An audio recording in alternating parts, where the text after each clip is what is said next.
Get ready.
solidifying difference. It's sort of, I'm not kidding. I won't give you a name to talk to like Tim Scott's office.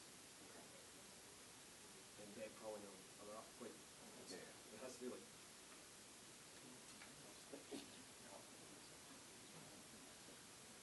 That doesn't matter. Who cares? And I said, no. And I said, no, she's different. Just be careful. So I said, and she continued. Yeah. I said, I don't. It's like a ride from home. Yeah. Don't walk anywhere. Yeah.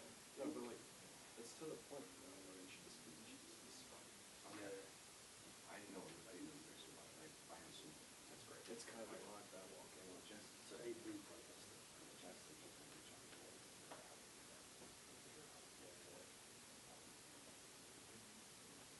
This is joking with you. Clean the system. Really? Like here on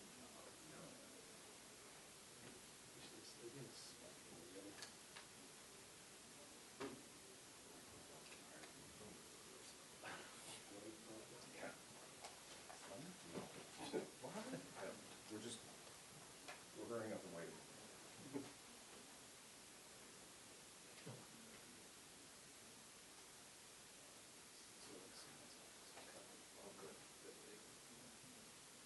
they were made to find out.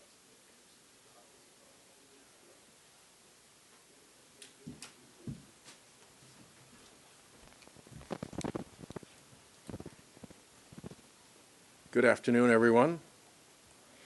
I'm delighted to welcome Leader Jeffries here, and very shortly Speaker Emerita Pelosi will be joining us as well to talk a little bit about the climate situation and the failure of the United States to be present at the Conference of the Parties in Belém, Brazil, other than yours truly. I'm not only grateful to the leader and the speaker for being here, but my travel there was facilitated by the Sustainable Energy and Environment Coalition, which is a House organization that helped get me there, because for the first time in CODEL history that I'm aware of, the State Department refused to support or facilitate my travel or my credentialing. My credentials don't say United States of America. They say Global Legislators Organization for a Balanced Environment, GLOBE, because the State Department refused to support this. That's how bad the Trump administration has become. I went there to make 4 points. One, Trump does not represent the United States of government on matters related to climate. He represents the fossil fuel industry, and specifically his big billionaire fossil fuel donors when it comes to climate matters. The United States is still very solid on climate action. He just has chosen to represent his crooked billionaire donors. The second is carbon pricing is essential. The good things that have come out of COP so far mean that the plane crashes higher up the mountain. But if you want to get the plane over the mountaintop safely, you've got to have carbon pricing. And the best carbon pricing on the planet right now is the Carbon Border Adjustment Mechanism in the European Union. And my mechanism was to stand fast against any Trump attacks and be ready to stand against them when they come. The third is that we are seeing globally signs of the great climate insurance collapse. It's been warned of in the United States now by the Federal Reserve, by Aon Insurance, by the Freddie Mac, the chief economist. The Economist magazine has warned of a $25 trillion hit to global real estate markets because climate risk makes insurance unmanageable, which makes mortgages unavailable, which makes property values fall, which leads to 2008-style recession. That's the cascade, and you could see it in the New York Times piece yesterday that showed how Louisiana property values are already falling from the climate risk. The last point I made is it's about damn time we told this story truthfully with the villains in it. We wouldn't be where we were if the fossil fuel industry had not run a long and fraudulent campaign of climate denial.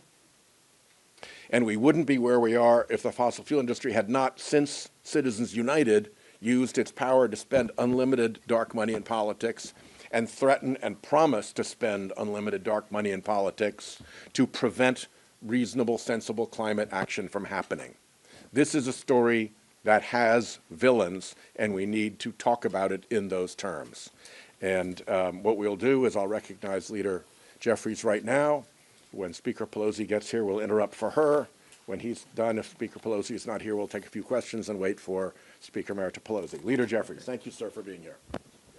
Well, good afternoon. It's an honor and a privilege to be here in the United States Senate side of the Capitol, and certainly with Senator Whitehouse, who's been an extraordinary leader on so many issues of importance, not simply to the people of Rhode Island, but the people of this great country and throughout the world, particularly as it relates to the climate crisis.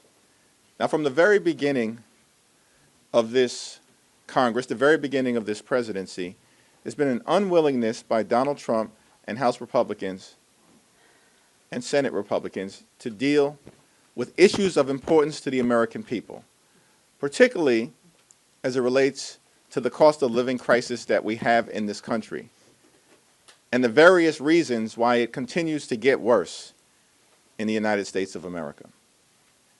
It's shameful that the Trump administration and the United States government chose not to be involved and engaged at the most recent COP conference, essentially ceding leadership on this issue in the world to our rival, China, and the Chinese Communist Party, while leaving America and Americans behind. Now, there's a direct connection between the climate crisis, which continues to grow more urgent by the day, and the rise of extreme weather events that are not a partisan issue because they hit blue states, purple states, and red states all across America. A direct connection between the climate crisis and the rise of extreme weather events that threaten the health, the safety, and the well-being of the American people, and a direct connection between the rise of extreme weather events and the homeowners insurance crisis that exists now in state after state after state. Homeownership has become unaffordable in far too many places, ripping away the possibility of home ownership for millions of Americans. And we know that home ownership has always been central to the great American dream. And so it's incredibly important that we deal with the climate crisis because there is only one Earth. There is no planet B. We have no other option. We have to deal with protecting God's green Earth.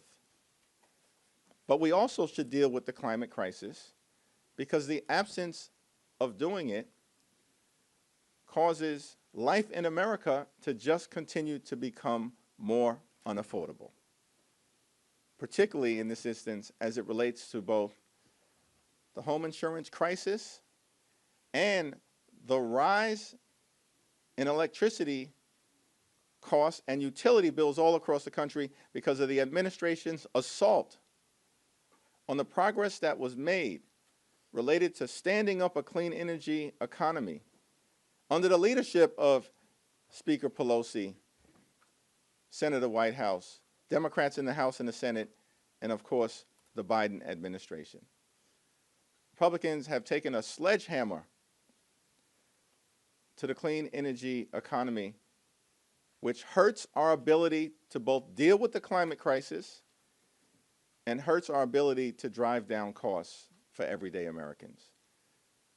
And I look forward to the continued leadership of Senator Whitehouse and, of course, the continued leadership on this issue by our Speaker Emerita, Nancy Pelosi, who has been a champion on so many issues for the children, of course, at all times, for the country, the Constitution, the Congress, and, of course, decisively for the climate. It's now my honor to yield to Speaker Pelosi. Thank you very much, Mr. Leader. I almost called you Mr. Speaker. Just a few more months. Thank you. Thank you, Senator Whitehouse, for hosting us here today, but also for your tremendous leadership on the ongoing, your relentless, persistent determination to save the planet for the children. And I saw some of it on my phone that you presented, your visit to Brazil. And I want to associate myself with the remarks of the distinguished House Democratic leader, Mr. Jeffries, because he put it all in perspective from being God's creation to the kitchen table of the American people in terms of the cost. One other part of it that he referenced in terms of natural disasters cost people, family, life, livelihood, character of their communities, but also cost the national treasury hundreds of billions of dollars to make up for this. So what is the point of this, except that they're in the pocket of the fossil fuel industry? We're there to use every resource we have to save the planet, to make things affordable for people. My invitation to be here was to talk in a little bit of a historic thing. My first COP, it was so early they didn't even call it COP. It was 1992 in Brazil. Our delegation was led by Senator Al Gore.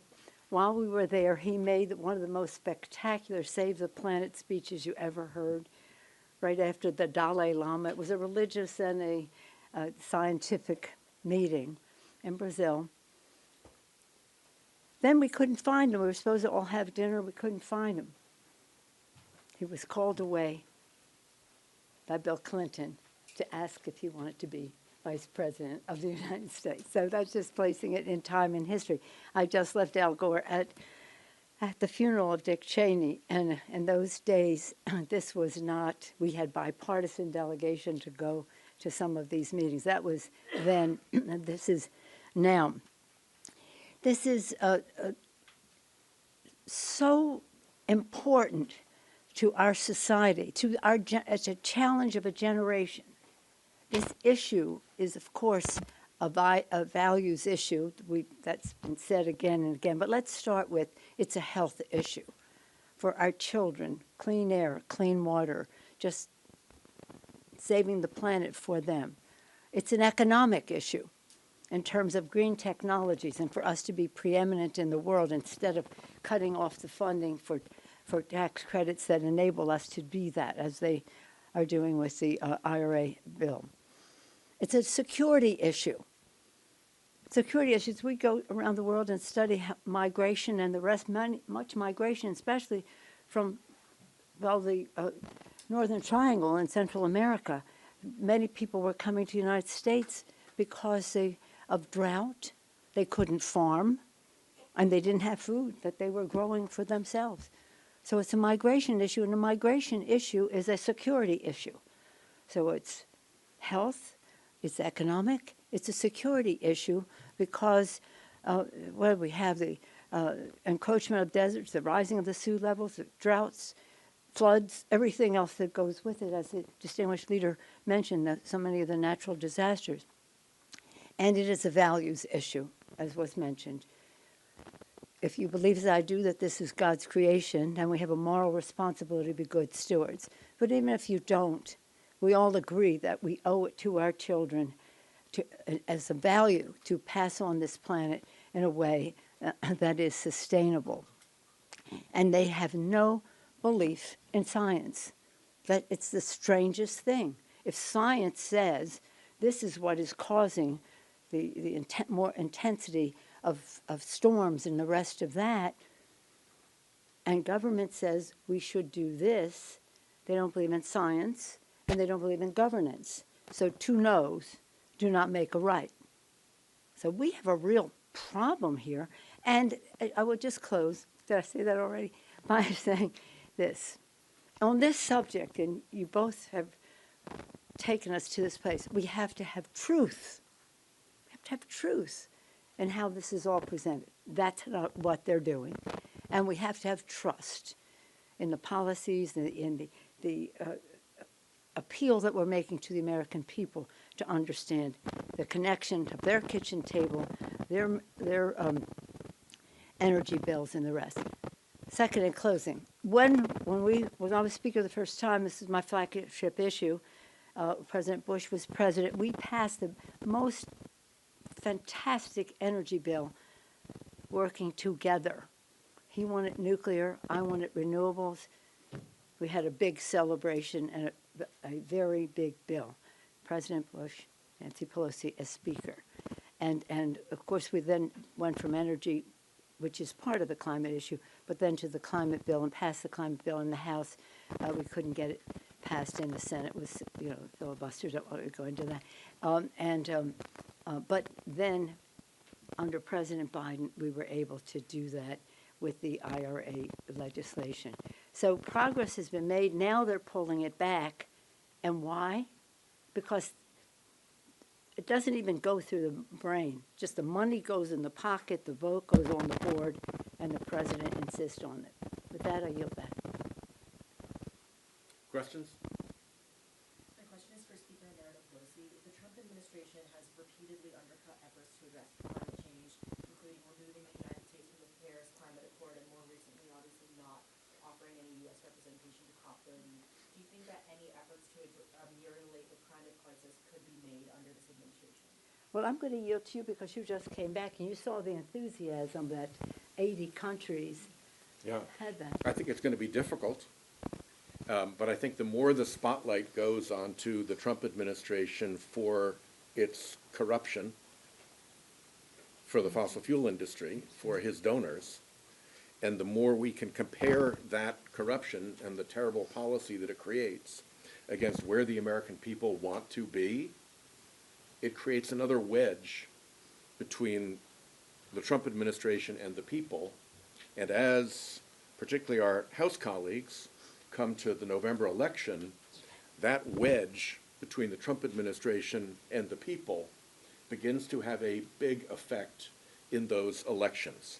And so I think you've seen it beginning with the Epstein dramas, but I think this is another issue that shows that Trump is not aligned with the American people, that he can't be trusted to protect people's pocketbooks in their electric utility bills, in their homeowners insurance, in their home values, and that becomes a powerful political issue that gives us the opportunity to correct their corrupt policies.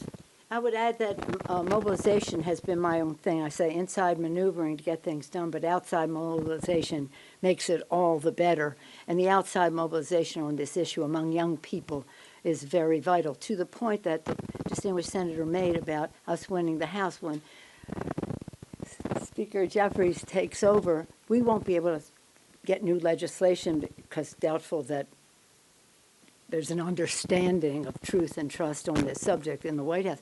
But we will be able to hold in check some of those things, and I'll point on yield to you. Well, I associate myself with everything that Speaker Emerita Pelosi and Senator Whitehouse have said. As House Democrats, we plan on focusing the attention of the American people on three issues where there's a big difference between Democrats and Republicans: affordability, health care, and corruption.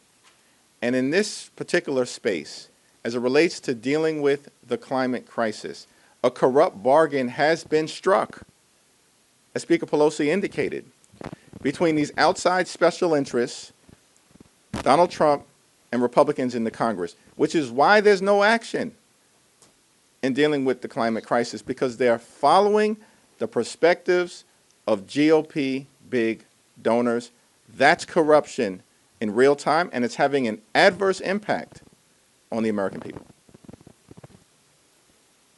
Yeah, to Leader Jeffries and Speaker Emerita Pelosi, it seems like in recent months, climate has sort of fallen lower on the list of talking points that Democrats here in Congress are bringing up. How do you think you can, if at all, keep focus on this issue? I don't think that's the case at all. Affordability is the issue, and this is an affordability issue in every way, in terms of jobs, in terms of cost of living, and the rest, and also in terms of education, STEM, training young people for the future. That's who we are. But I will say this, just to that point in the previous question, Donald Trump is the worst president of the United States for America's children.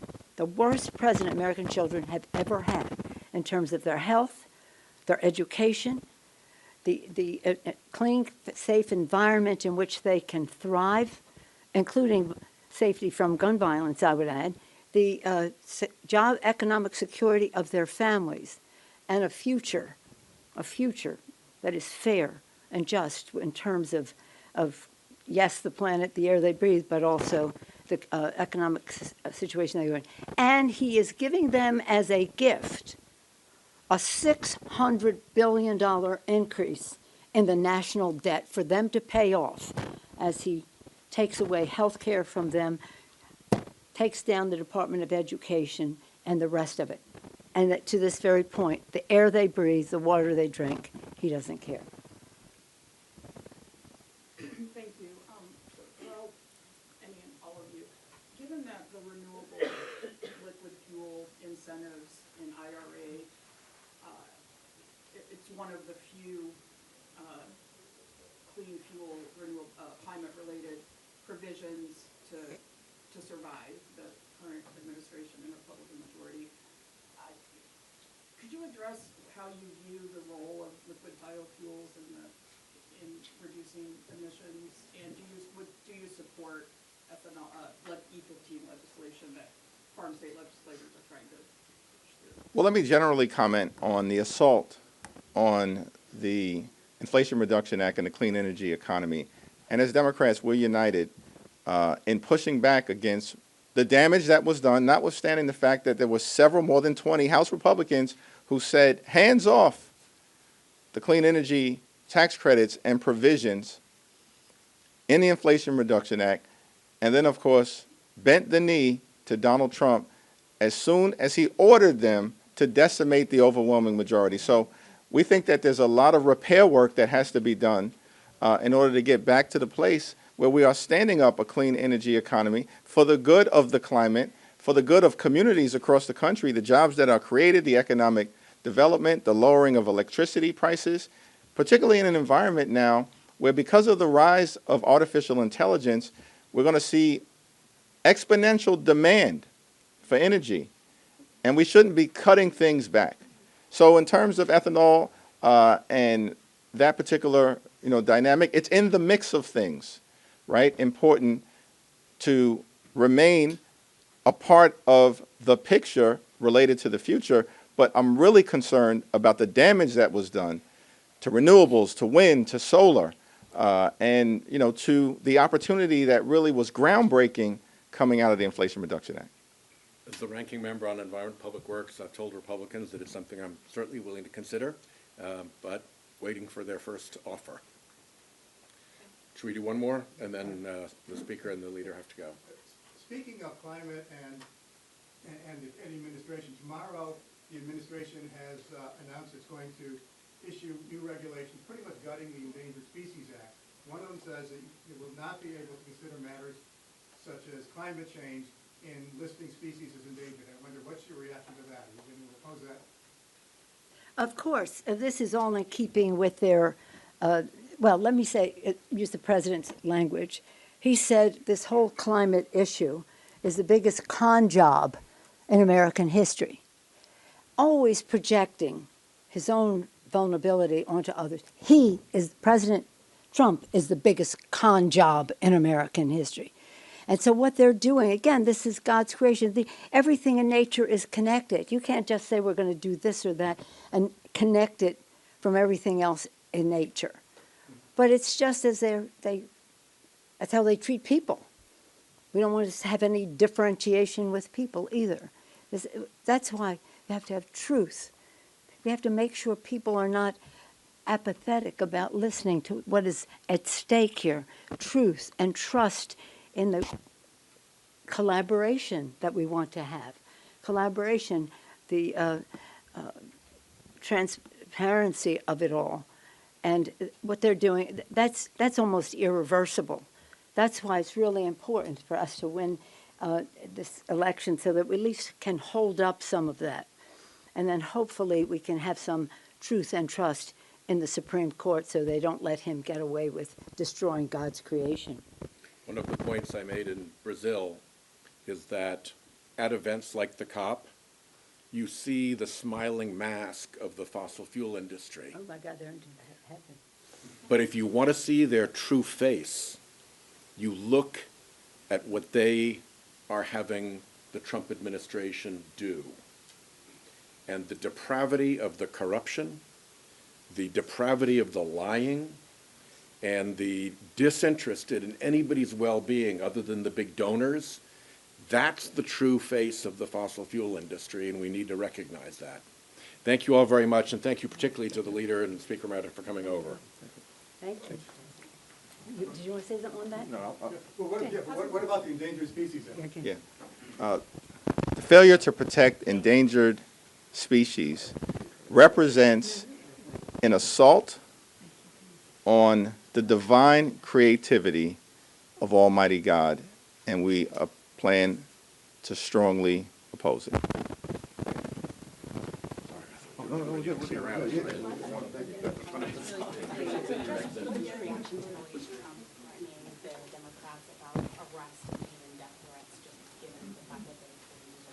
It's an outrageous, unconscionable, unhinged, and un-American statement. We've issued a strong response. The Democrats have issued a strong response. We'll have more to say about it later.